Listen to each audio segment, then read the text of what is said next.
No doubt about it, Rod Mandelstam knew how to play tennis long before he arrived at the University of Miami. In the late 50s, he started competing at Wimbledon and became the first winner of the Wimbledon Junior Championship, a title later won by such names as Borg, Lundell, and Edberg.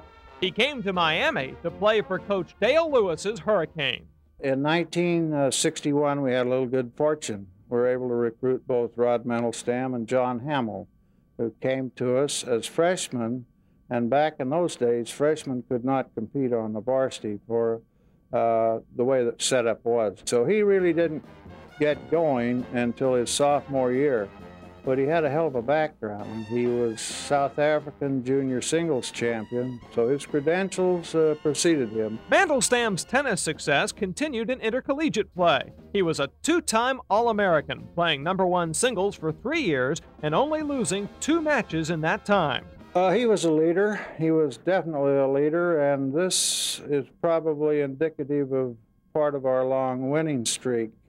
In '63, we went up to North Carolina, who at the time had a 70-match win streak going. We had 128 going, so somebody had to fall.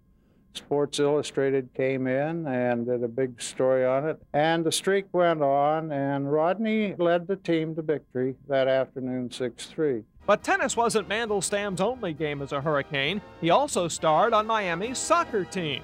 When we started soccer, he was the only one who knew anything about soccer, and he did a great job for us. Great leader, and of course he was a great tennis player also, but he was our boy out there as far as soccer is concerned. He was also a fine student. He was an honor student here at the University of Miami.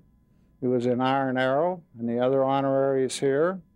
He went from here to get a master's degree in Wharton School of Business, did further advanced study at UCLA, and then came back, got his law degree at the University of Miami. He was strictly a student athlete, you might say. And I'm just tickled that Rodney now is coming into the Hall of Fame, which he so richly deserves. Ladies and gentlemen, Rod Mandelstam.